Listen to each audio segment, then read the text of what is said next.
Good morning, everybody. I see that the Zoom room is filling up. It must mean it's 9 o'clock Happy Valley time. It's time for coffee hour presented by the Penn State Alumni Association. I'm excited to welcome everybody in. We have a great guest today. We're going to be talking with Camille Chang Gilmore. She is the Vice President of Human Resources and the Global Chief Diversity, Equity, and Inclusion Officer for Boston Scientific. We look forward to passing her story on to you in just a minute. But before that, if you could let us know who you are and where you're zooming in from today, we'd love to welcome you, at least virtually welcome you back home to Penn State and into coffee hour. Always good to see some familiar names and friends of the Alumni Association. Can't wait until we can get back together sometime soon and celebrate being a Penn Stater together face to face. I see Kira Morell from Wilmington, Delaware. Welcome, Kira.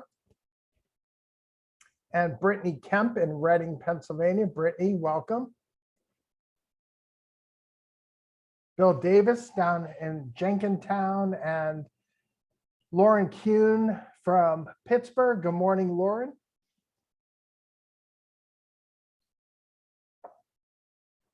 We'll be getting started here in just a minute. Shout out and welcome to those of you watching us on Facebook Live. Go ahead and put who you are and where you're from in the comments on Facebook as well. We'd love to see who is tuning in out there. We have a great program, like I mentioned. Today, we're going to talk to Camille Chang Gilmore. She is the Vice President for Human Resources and the Global Chief Diversity, Equity, and Inclusion Officer for Boston Scientific. We're going to get to that conversation in just a minute. You're tuning into the Penn State Alumni Association's Coffee Hour.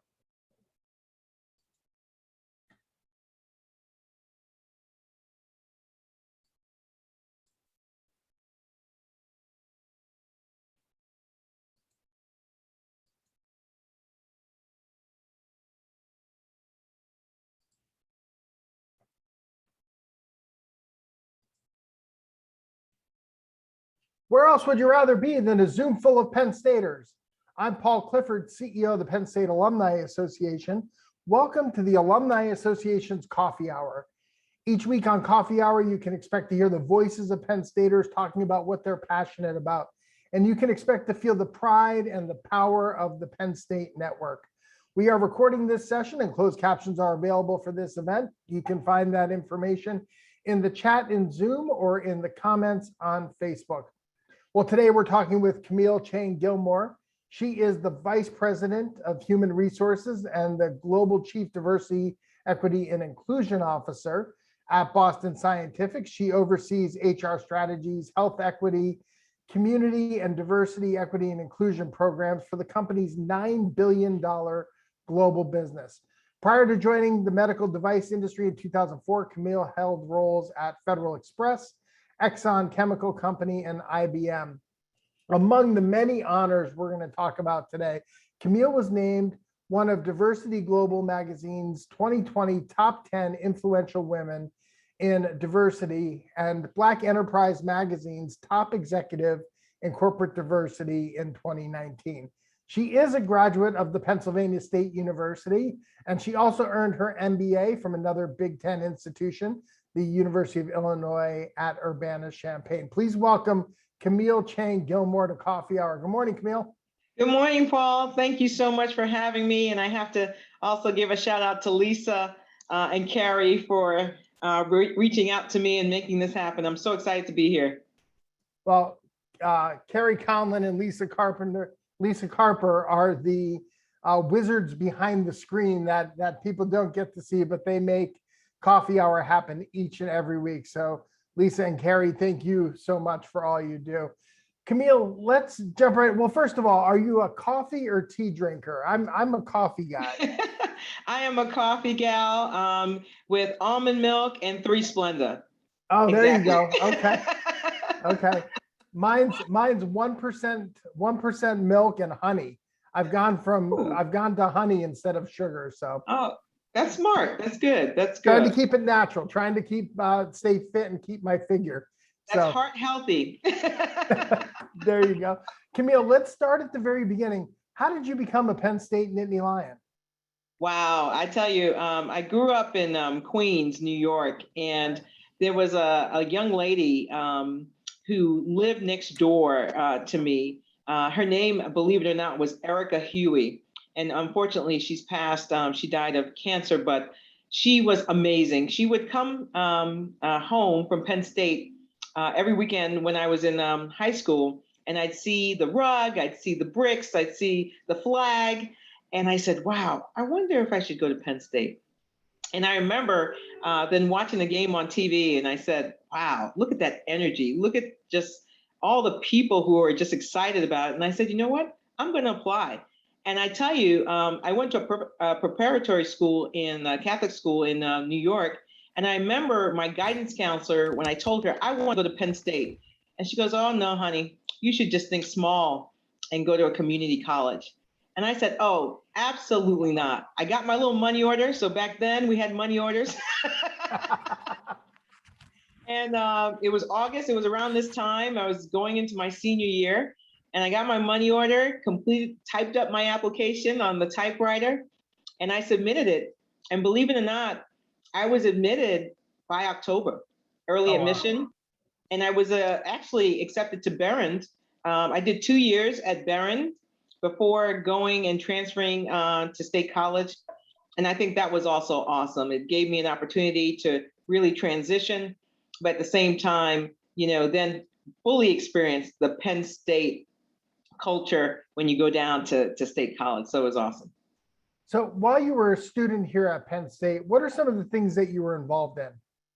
Oh, I was involved in so many things, from the Paul Robeson Center to Alpha Kappa Alpha sorority. Yes, I'm a sorority girl. HR people can be sorority girls, and Alpha Kappa Alpha Sorority Incorporated is a big part of my life.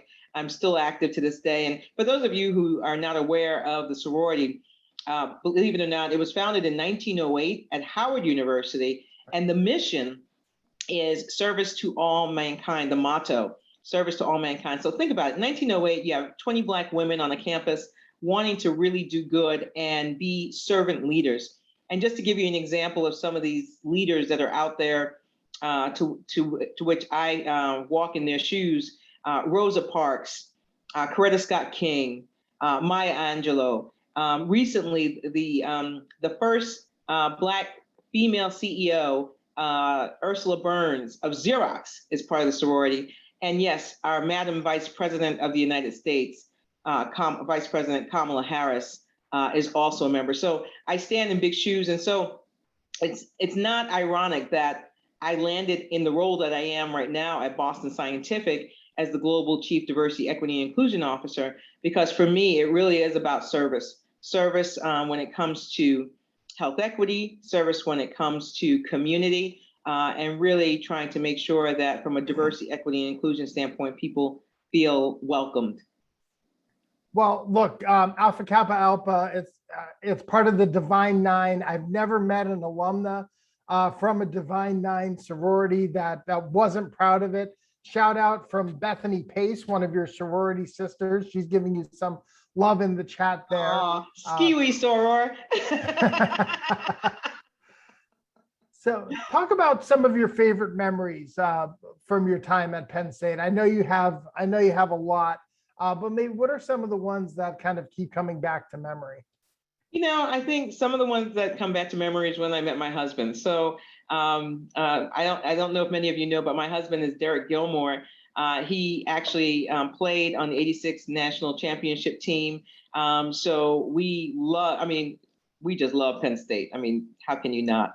And we met at McDonald's, believe it or not. Met at McDonald's. Wow. And it's still there. So I'm really excited it's still there. And it started out with, hey, we're at the cashier line, and I said, Coke no ice. And he said, Coke no ice. And we kind of chuckled and smiled because, as a poor college student, you need all the soda you can get.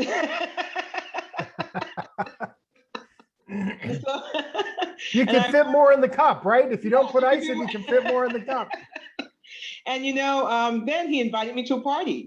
Penn State, we're famous for our parties, which is great. And he's a member of Omega Psi Phi fraternity, another Divine Nine, one of the Divine Nine. And he invited me to this party. And in true spirit, true entrepreneurial spirit of my husband, we get to the party and he charges me to get in. He goes, that'll be $5. I said, you invited me to this party. He goes, well, hey, it's still business. And at the end of the day, we ended up meeting. We danced on the floor. I gave him my number. But believe it or not, we still didn't even connect. 2 weeks later, I see him walking down, because I didn't know he was a football player. Right. And I see him walking down the quad with 2 other old linemen, and I beeline straight up to him. And I said, what, you don't know how to call anyone? He didn't know who I was, Paul. Had no idea, forgot that he had even met me. And I said, well, hey, I'm going to give you my number again. And believe it or not, ever since then, we've been inseparable. So it's been a wonderful 28 years together. And we have 2 boys, Dante and Dion. Dante is a senior at the University of Alabama. Yes, we failed as parents. He just did not want to go to Penn State for whatever reason. And then my youngest one, Dion, he goes to Manchester University. And thank you so much for pulling up this slide. I'll actually even just walk you through it if that's okay, Paul. Yeah, share a little bit about your background and about your family. This is perfect. Go right ahead. Excellent. So there's more to me in the name. I think you see Camille Chang Gilmore there. What many people don't know is that Chang, I am Jamaican Chinese. I was born in Kingston, Jamaica, came to the States when I was 5. Jamaicans only go a couple of places, Florida, Canada, London, and New York. I couldn't get away from the fruit states. So after, living in New York for the majority of my life, I now live and reside in Atlanta, which is the Peach State. And we've been here now for 17 years. As you know, I went to Penn State and, was able to be a part of Alpha Kappa Alpha Sorority Incorporated. And then went on to do our MBAs at the University of Illinois. And I would not recommend anyone doing their MBAs with their spouse. It is just too competitive, especially a football player who's already competitive. But, as you mentioned, Paul, I've worked for some amazing companies, Federal Express, where they taught me people, service, profit, take care of people. They'll provide excellent service. We make money. Exxon, I learned courage, and when invited into the room, show up in the room, take your seat at the table. At IBM, I learned that, recruiting is really important, especially at the executive level. And I had an opportunity to work directly with Sam Palmisano, then the CEO. I worked for Governor Ted Kulongoski for the state of Oregon, and I ran all the training recruitment for the state of Oregon. And then I got recruited away by a company called Guidant, which is a med device company, and it was known for interventional cardiology. And then Guidant was bought by Boston Scientific, and I've been here 17 years. I've had an amazing career. I have an amazing team. I've been gifted wonderful people to work with. I've worked, we have 7 divisions. I've supported 4 of the 7, which has been just amazing. And we have an amazing CEO, Mike Mahoney. If many of you don't know him, look him up. He's just been transformative. And then my family. We have a big family. My niece there in the checkered red, she's the one that's going to Miami. So we'll forgive her later. Hopefully she'll do her master's degree at Penn State. But that is our family, and that's my husband and his brother and their family, and his dear friend that he's known since they were like 5 years old. And then that little lady right there is my mom. And the reason my mom is on this slide is, you see the mantra there, faith, family, and football, and that is very true. That is the order in which we do things in the Gilmore household. But my mom, she's on the Boston Scientific Performance Report. And you might say, how the hell did she get on the Boston Scientific Performance Report? Well, Boston Scientific saved her life 3 times. She has 5 synergy stents, which is one of the things that we're known for at Boston Scientific. She has a defibrillator to monitor her heart, and then she has peripheral stents in her legs. So if you didn't know what we do at Boston Scientific, we save lives. And they saved my mother's life three times. And she is still kicking. She's doing aerobic exercises. She's doing amazing things. 75 years old and still going strong. And then there's my hubby. So even if he doesn't show up for a cameo, hopefully he'll stop by. That's him right there. That's Derek. He coached for about 15, 20 years. and then went into recruiting and was and became an agent. And so he is a certified NFL agent. He has an amazing list of clients. For those of you wondering, like, who's his clients? Mike Evans for Tampa Bay Buccaneers, DJ Puka, who was in Miami, and he's had a few others, the Schwartz brothers. Just it's been a wonderful, wonderful journey, I will say. And there are my handsome sons, Dion and Dante. That's amazing. Mike Evans, Ohio State. Mike Evans, is that the same Mike Evans? Mike Evans was at Texas A&M actually, and okay. Yeah, and he's a receiver. He's wonderful, wonderful human being, amazing player, and football is king in this house. Absolutely. Part of our backgrounds have actually crossed. I did not know you lived in the state of Oregon. My wife and I moved to State College from Eugene, Oregon, where we lived and worked for a couple of years. Oh, Derek and I lived in Eugene, Oregon for 5 years. Oh, that's amazing. That's amazing. We actually lived up we were in the Coburg neighborhood. So just a little bit north of town there, but we loved our time there, but there's no place like State College and University Park. And so I would agree. Yeah. In Oregon, it rains a lot. So for those of you in Oregon, it does rain a lot, but it's so beautiful. It's so lush. It's so, you've never seen a true red rose until you've lived in Oregon. This is the Penn State Alumni Association's Coffee Hour. I'm Paul Clifford. I'm joined this morning by Camille Chang Gilmore. She is the Vice President of Human Resources and Global Chief Diversity, Equity, and Inclusion Officer at Boston Scientific. Camille, let's kind of dive into your day-to-day. Throughout your career, and specifically the last 7 years as the Global Chief Diversity Officer for Boston Scientific, you've led diversity, equity, and inclusion initiatives. How does a company determine what work needs to be done in the DE&I space? We do a number of assessments when it comes to determining what we're going to do, but I want to kind of share with you the journey. It was in 2013 when Mike Mahoney came on board, and he came to the company and he said, Camille, I want to have diversity as one of our values. And in 2014, I was leading a business. I was leading our most profitable business, our interventional cardiology division. And he said, I'd like you to take this on as well. Not only running the division, but I'd like you to do the diversity work as well for the company. And as I started to do that, I will tell you, one of the leverage that I got was, or big boost, is by running a business and then doing diversity, equity, inclusion. I think many of our leaders understood that I understood the business and would not do anything that would harm the business. And one of the things that we really set out to do was say that diversity and inclusion was going to be about 4 things. It was going to be 1, winning in the marketplace. It was going to be 2, leveraging all talent to yield the best performance. It was going to be 3, creating a high performance culture for high performance talent. But Paul, it was going to be number 4, progress over time, not overnight. We weren't going to do this overnight. We were going to be very deliberate, intentional, and somewhat surgical about what we did. But then later on, I will tell you, I added a 5th component, and that was doing what we say we were going to do, and we did.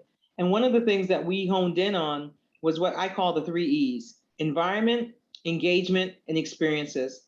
What is the environment that we're going to create to make sure that people feel safe and have what I call psychological safety, where they can understand that they can be heard. We can be and have different point of views and express them, because that's how we're going to grow, because that's how we're going to learn. We're then going to create a level of engagement that invites everybody to be a part of it, to be a part of the journey. No one's going to be left behind. And then we're going to create experiences. I'm a true believer. You can't convert someone to do something unless they've experienced it. And we created experiences for our leaders where they then can champion the work and infuse it into the company. So I'd say, when we looked at our strategy, it really was around that environment, that engagement, and experiences. A true commitment to DE&I also pays dividends towards the bottom line in a number of ways, in terms of profitability in terms of employee retention and overall employee happiness. What are some of the success stories that you've experienced throughout your career? Oh, wow. Oh, there's been so many. I would say one, when we were able to fly the pride flag at all of our sites around the world, at Boston Scientific, where it was legally possible to do so. There are some countries where you can't do that, and you can actually have people end up in jail or even harmed or killed. But we were able to do that. That was one moment. When we were invited to the White House in 2017, and we were able to share the start of our journey and the impact. But I think one of the biggest moments was actually last year during the daylight death of George Floyd, whereby we will all, I think, remember 9 minutes and 29 seconds. And for us at Boston Scientific, it happened in our own backyard. We have 3 major divisions in Minnesota, and so we could not remain silent. And I think one of the most poignant moments for me was getting the call on that Tuesday that something had happened.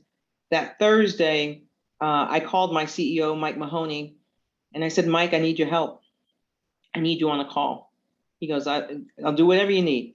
And in that moment, we assembled the entire executive committee and all our Black employees at Boston Scientific on a conference call. And I remember Mike asking me, what do you need me to do? I said, guess what? I just need you to do 3 things. I need you to listen, I need you to learn, and then we act, in that order. And he sat on a call and heard stories of executives like me and others where, Paul, for goodness sake, I live in a gated community in Atlanta, Georgia. Right. And when my boys come home to run, unfortunately, and it's at night, I had to tell the story where I tell them, let's not run tonight. Yeah. Or, our general counsel was approached at Martha's Vineyard during a retreat that we were having for Boston Scientific and asked by someone who was staying there, oh, excuse me, when are you going to go clean my room? I need the towels, I need new towels. And she said, excuse me, do you have me confused with someone? They go, yeah, you work here. She goes, no, I'm the general counsel and the corporate secretary for Boston Scientific. And so, Mike actually cried on the phone because he couldn't believe that those were things that were happening to people that he so respected, who were so talented and worked for him. And it led him to, he said, Camille, I heard what you said. I listened, I'm learning, we need to do something. And in 2 hours, Paul, we were able to put out a statement. 2 hours. I don't know if any of you are in corporate America, but let me tell you something. It takes more than 2 hours to put out a statement from your CEO. And he was able to put out a statement in 2 hours on what he felt, but more importantly, what we at Boston Scientific were going to do. I will always treasure and remember that. And that actually led to our combating racism strategy, where we just appropriated $3.5 million for us to help combat racism externally. But also, he was one of the first CEOs to sign the CEO Action Pledge for importance of diversity. But he also then signed a subsequent pledge that for CEO racial equity. And we then donated 4 employees to be fellows to help come together with, I think, almost 800 other companies to partner and really figure out what can we do to impact structure, policy in a way that could benefit our society. So that's my memory. Sorry for being so long-winded, but it was so powerful. It's fantastic, and it actually describes a similar situation that we had here at Penn State, where we got together with our African American and employees of color, as well as volunteers of color, and had that same conversation. And I think same kind of tears were shed.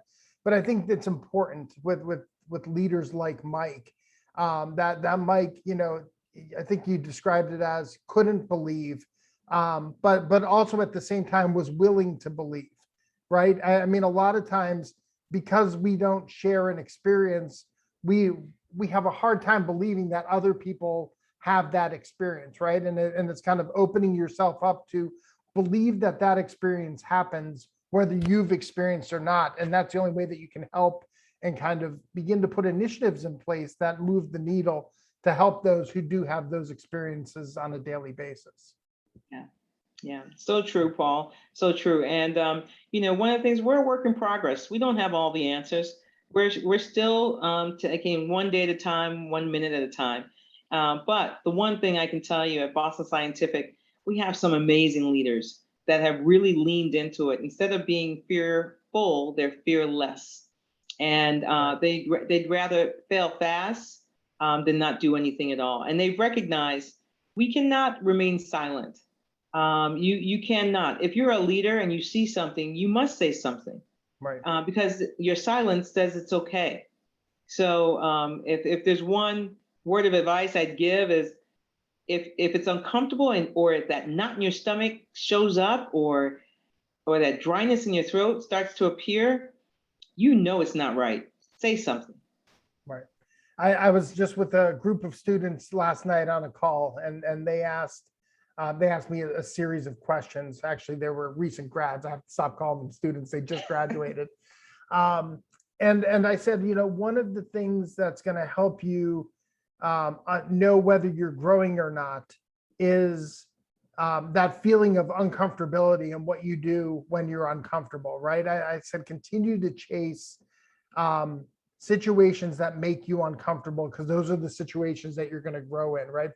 Becoming comfortable with being uncomfortable is essentially, and I think that's exactly what you're saying. When you're uncomfortable, you have to find a comfort level and courage in those moments to speak up and say something, or to take action. And, some of those actions, it's not, throwing a cape on and being heroic, right? Some of it is just subtle distraction. What are some of the methods that you have seen employed in the workplace that help people address things in ways that both get the message across, but don't create a distraction in and of itself in addressing it? Yeah.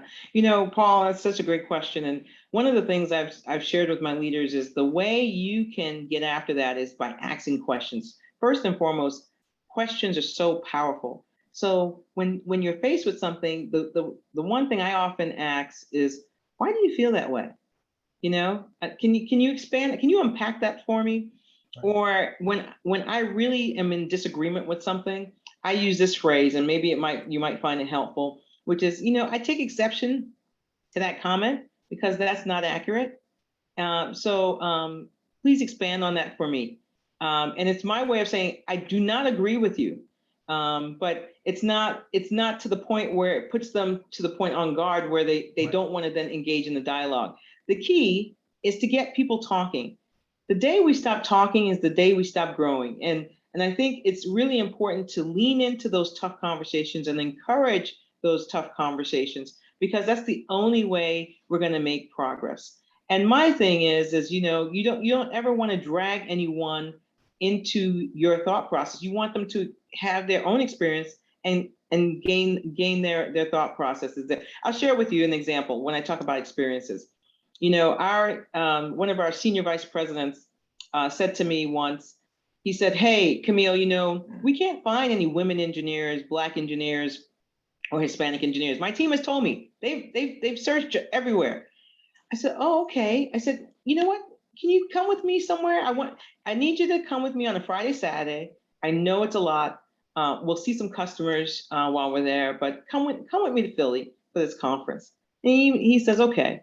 We get to the conference, and Lockheed Martin is there, Northrop Grumman's there, all these big government contracting companies, and our competitor Abbott is there, and there are women, Black, Hispanic engineers all over. I think about 600. And he says to me, he turns to me, he goes, "Camille, I thought my team told me that there weren't any women, Black or Hispanic engineers." I said, "Well, I don't know where they're looking, but you just ran into 600 of them." And he said, Oh my goodness. And he started grabbing resumes, talking to these young people, engaging, was excited. And he turned to me, how come we're not here, Camille? I said, I'm asking the same question myself. And then we go to the ball that night. There's a gala. And this conference, just for those who want to know, it was formerly known as the Black Engineer of the Year Awards, but it's now known as Becoming Everything You Are Conference. And so the engineer of the year was a Hispanic male who went to Stanford and was working at NASA. And he told the story while we were sitting there of how he grew up in Compton, California. His mother would escort him to and from school from 8th grade all the way through high school. She would escort him to and from school because she didn't want him to get involved in the gangs. And then he would come home and do his homework underneath the table because bullets would be flying through his window and he didn't want to get shot. And he basically gave all praise to his mom for getting him out of there, but allowing him to excel in school to the point where he got a scholarship to Stanford, now is working for NASA and was now the Engineer of the Year award, receiving that.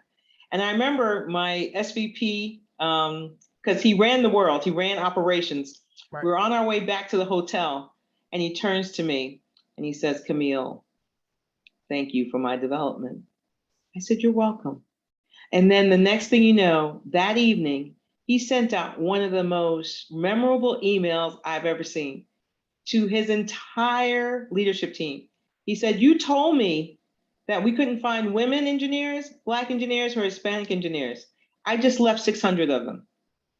You told me that, it would be hard to create a strategy. Guess what? Next week, you're meeting with Camille's team and you're going to create one. And let me just tell you what's been beautiful about that. That was 5 years ago. And since then, we've made 200 on-the-spot offers each year. Wow. So in total, each year we've gone out there, we've made on-the-spot offers and got amazing, amazing talent. That's an amazing success story and a great example of the intentionality that it takes to find success in this space. One of the things that I'm struck by, Camille, is your title. You are the Global Chief Diversity, Equity, and Inclusion Officer for Boston Scientific. And I want to focus on the global piece for a second, because you're not creating a DE&I strategy that works in Atlanta. You're not creating one that works in Minneapolis or even here in the United States. You're trying to create initiatives that work globally, right? And we know that we know what's right is right. But what's right is right here might not be culturally right in other places around the world. And so talk about the complexity that adds in having to understand cultures where Boston Scientific has companies in, has employees in around the world, and what diversity, equity, and inclusion means and looks like in other places outside the United States. Oh, you hit on something that's so important for us to recognize, is that with this work, you cannot take a peanut butter approach. You can't do what you do in the United States and do it in Europe. It just can't happen that way. One of the things I said recently in a Forbes interview was that diversity is a given, inclusion is a choice, equity is the goal, and belonging is the ultimate outcome. And I think one of the things that we have to remember is that, and I knew this because, as I mentioned, I grew up in Jamaica. I'm Jamaican Chinese. And I will tell you, in Jamaica, I didn't realize I was actually Black until I came to the United States. That's a true thing. Because in Jamaica, it's a class system. You're either rich or poor. That's how I'm going to decide how I'm going to treat you.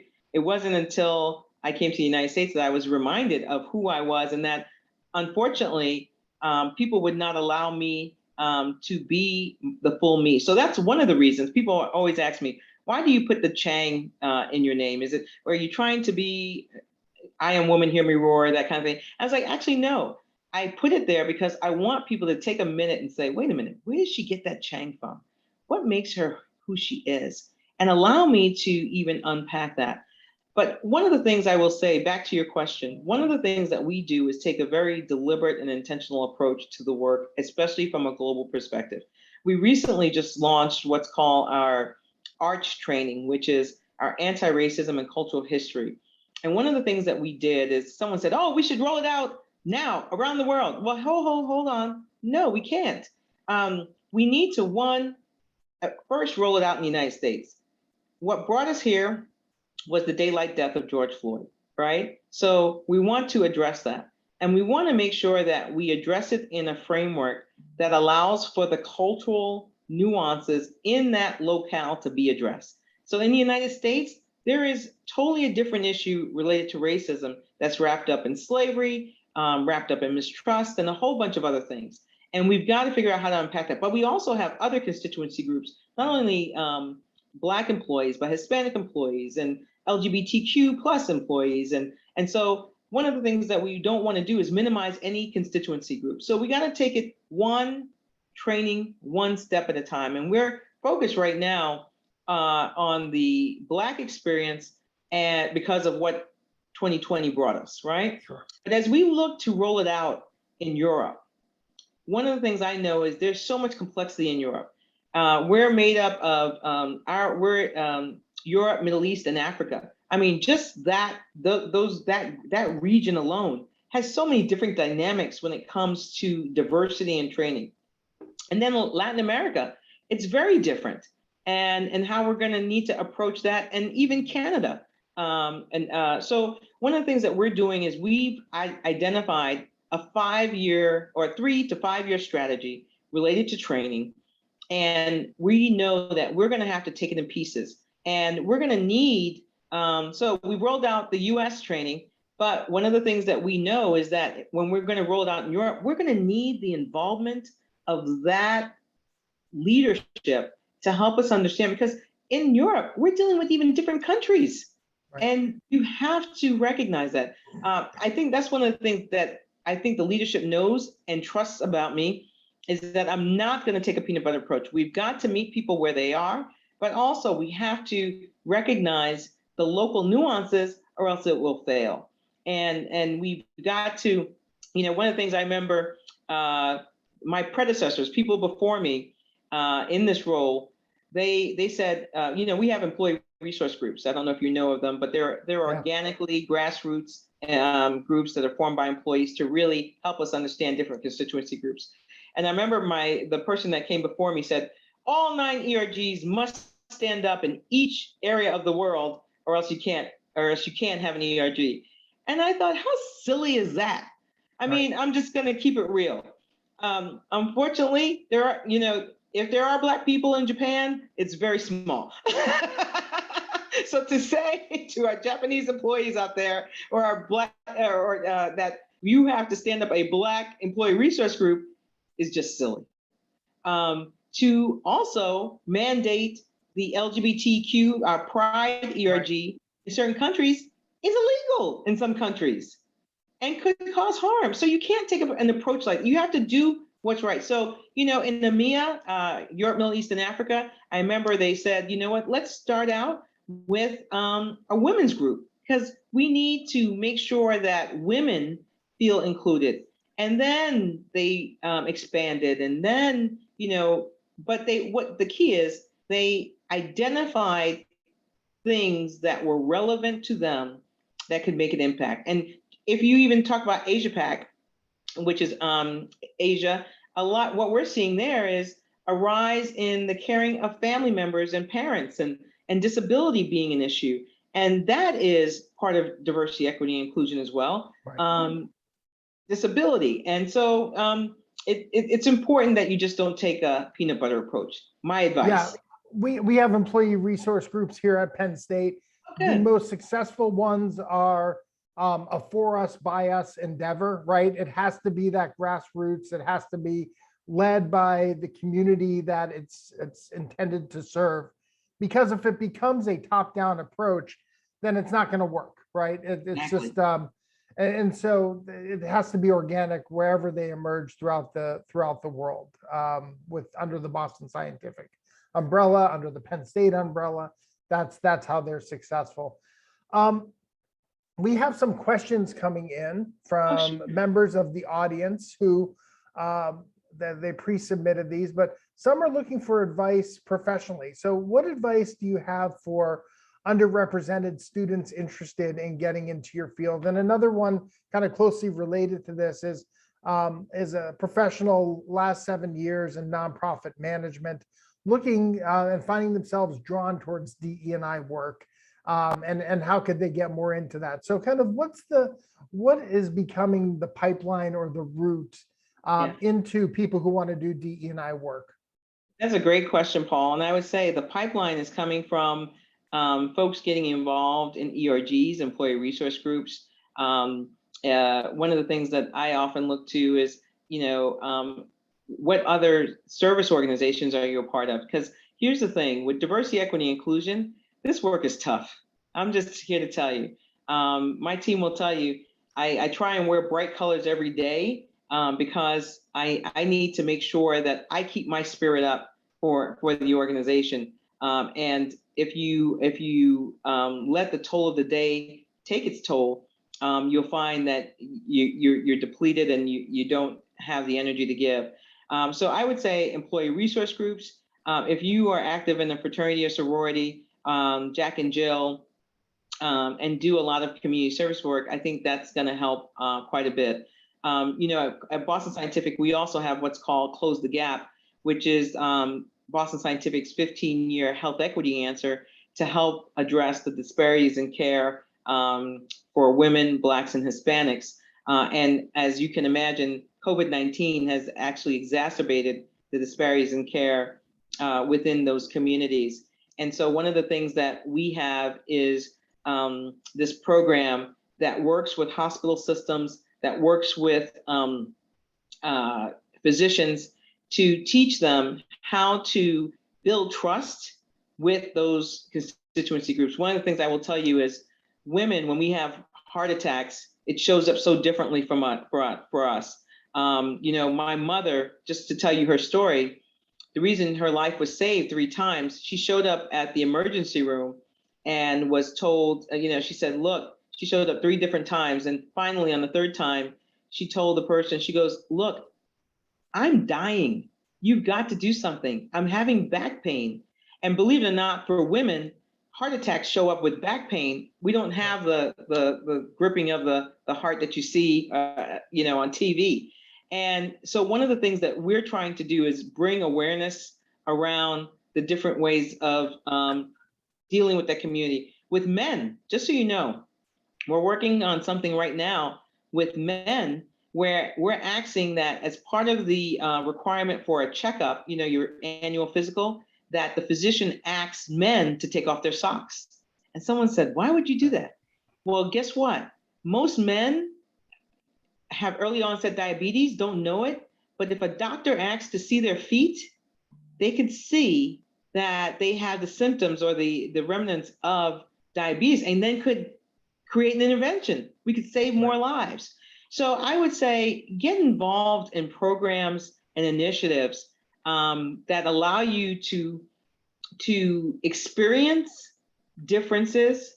Because here's the thing, between both my degrees, there was never a major for diversity, equity, and inclusion.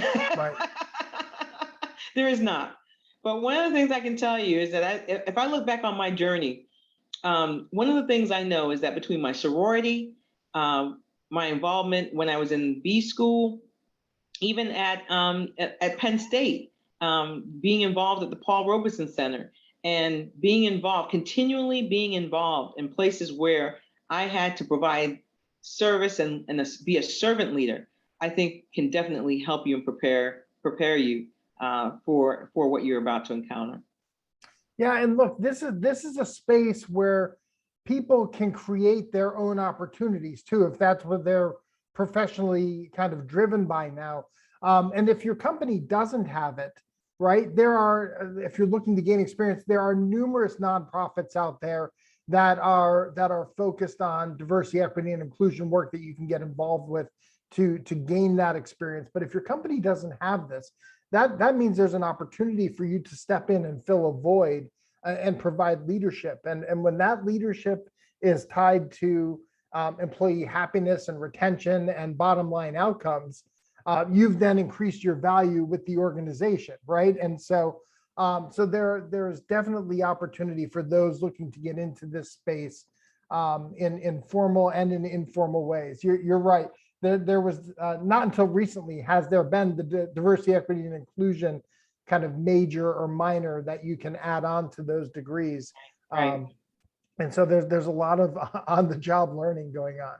There is, and you know, the one important thing I want to mention too is I think the success that we've had at Boston Scientific has been because we've involved everyone. We're all on the journey together and learning together. But yeah, we did reach out to some experts to kind of help us and guide us, to line us up with some of the right organizations that I believe are the premier organizations that do this well. You know, and you know, we formed alliances with like the HBCUs, the historical Black colleges and universities, but we also, you know, connected with diversity best practices and connected with Disability In and connected with Sermont, which is formerly Working Mother Media, to continue our learning and to continue our journey.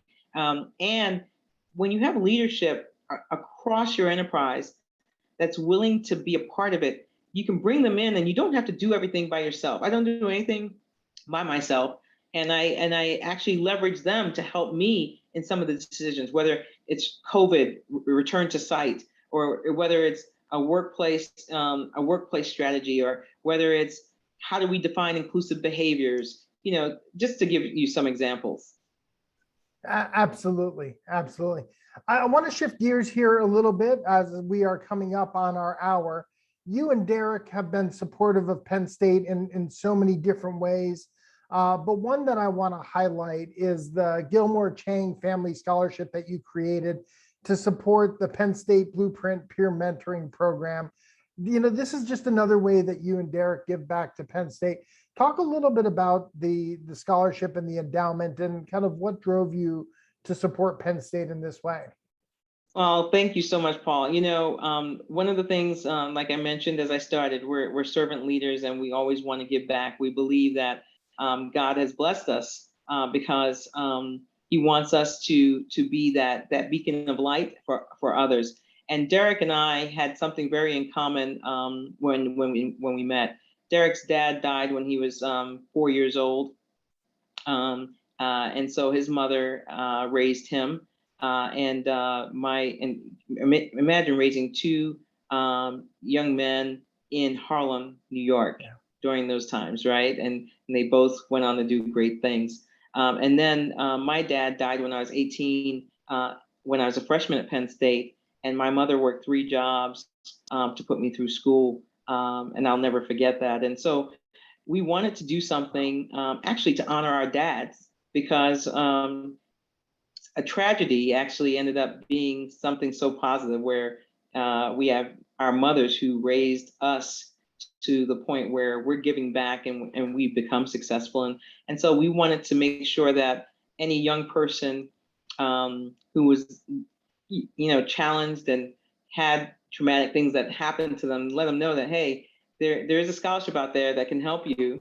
You know, and we wanted to make sure that we made it accessible. So it's just one of the little things that we believe that we can do. We know we can do more, and we're going to do more. But it was the first step. Well, that's amazing, and we're truly grateful for your family support and continued support of Penn State. This is the Penn State Alumni Association's Coffee Hour. I'm Paul Clifford. I'm joined by Camille Chang Gilmore, doing great work at Boston Scientific as their Vice President for Human Resources and the Global Chief Diversity, Equity, and Inclusion Officer there. Camille, we like to have a little bit of fun here at the end of Coffee Hour. And so I'm going to go to our lightning round and just ask you a couple quick hitter questions. Some might get you in trouble, so I just want to give you a heads up. Okay. So let's start with, who is your favorite all-time Penn State football player? Well, I'm gonna, you know, well, of course my husband, but I'm going to throw out Tim Sweeney. You're not the first person to say Tim Sweeney. Tim Sweeney is a popular choice on Coffee Hour. You know, he was just at my home last weekend, and his beautiful wife Robin and his awesome son Deuce, and we have just we've had such a friendship for so many years. He played on the '86 national championship team with my husband. They're business partners, and we just love them. And there's a little funny joke. He calls my boys koala brothers 1 and 2. That's great. Tim Sweeney, certainly a fan favorite. How about your favorite class at Penn State? Favorite class? Ooh. Wow, that one threw me off. I would say it was a business class that I had with the Penn State football players, and I remember coming home to Derek, and I said, "Wow, they're sure smart." It was Sam Gash Right. and Terry, Terry, who's a coach right now. He's a coach. Terry Smith, Terry Smith. Terry Smith, yeah. So Terry and Sam Gash were in the class, and they were answering questions. It was actually like a stats class. And I remember coming back and I said, Derek, wow, football players are really smart. He goes, all Penn State football players are smart. Joe wouldn't have had it any other way, That's right? right. They were sitting up front, they were raising their hands. So absolutely. If you could have dinner with anyone, who would it be and why? If I could have dinner with anyone, it would probably be Joe Pa. Okay. Joe Pa is a popular choice. Where would be, so if you were having dinner with Joe, it would probably be at an Italian restaurant. Where would it be in Atlanta? Probably Eppolito's, but if it was at State College, it would be the deli. I don't know if the deli is still there. The deli is still there. The deli is still there. I have a few questions for Joe. How about your most unusual We Are moment? You've traveled the world, you've worked in some great places. What are maybe a place where you got caught off guard by We Are? Probably recently when we went to Egypt, we did We Are under the Sphinx, and wow. That was awesome. It was that was a special moment. My husband got us to the feet of the Sphinx, and that was great. And guess who's doing a cameo? Guess who's just showing up? Who is this? Mr. Derek Gilmore. Hello, sir. How are you? How you guys doing? Great. Thanks for joining us. We are Penn State, baby. It's right here. Right behind you. Yeah. That's amazing. Well, we need to have Derek on Coffee Hour and take him through one of these interviews. So you should. I'm in lightning round, so help me out. Okay. All right. The next question to Mrs. Myers, if she's listening, she's a teacher at Penn State. She was the best professor I ever had, and she said, "I saw your wife's going to be on the coffee table." So shout out to Mrs. Myers. Love her. All right. We got 2 more questions here. We'll get answers from both of the Gilmores here. Besides Penn State football, your favorite Penn State sport? Oh, wrestling. I was going to say wrestling. We dominate. And yes. I remember I would mention that to my son when he wrestled. I was like, "Hey, dude, you could win a scholarship." And women's basketball back in the day with Susan McConnell and everybody, and had a great group. Yeah. Well, look, there's a great Penn State wrestler, a couple Penn State wrestlers actually, that live in the Atlanta area. John Hanrahan is down there, and John runs still in the wrestling world, runs a lot of wrestling clinics down there. And Matt McCutcheon, more recent Penn State wrestler, is down there in the Atlanta area as a wrestling coach at one of the smaller colleges down there. Awesome. So that's awesome. Yeah, so Penn State wrestling certainly dominates, certainly represented. Gold medalist David Taylor, Olympic gold medalist, one of our most recent success stories. Also in the Atlanta area is Freddie Barnes and Wes Jones, 2 former Hoopers. Yeah, and RJ Luke, who coached my son Dion at North Gwinnett High School. That's amazing. Penn State, you can't go far without running into another Penn Stater. Last question. What is your favorite flavor of creamery ice cream? Oh. She's going to say peachy paterno. I was. Yeah. I think everybody says, I just like chocolate, double chocolate chunk. See, he knows me after 28 years. Hey. That's awesome. I think we'll stay married. That's fantastic. What a great ending to Coffee Hour. Derek, it's certainly good to see you. We hope to catch up with you in the future. And Camille, thank you so much for allowing us to share your story with fellow Penn Staters. It's our alma mater says, may our lives swell thy fame. And certainly the work that you're doing is swelling thy fame of dear old state. And so thank you very much. Oh, thank you, Paul. It's been our pleasure. Really. And has. I want to thank everyone else for joining us. Thank you for zooming in with us. If you're a member of the Penn State Alumni Association, thank you so much for your support. If you're not, what are you waiting for? Go to our website at alumni.psu.edu, and you too can become a member of the world's largest alumni association. Thanks for all you do for the glory, for the university, and for the future. We are Penn State.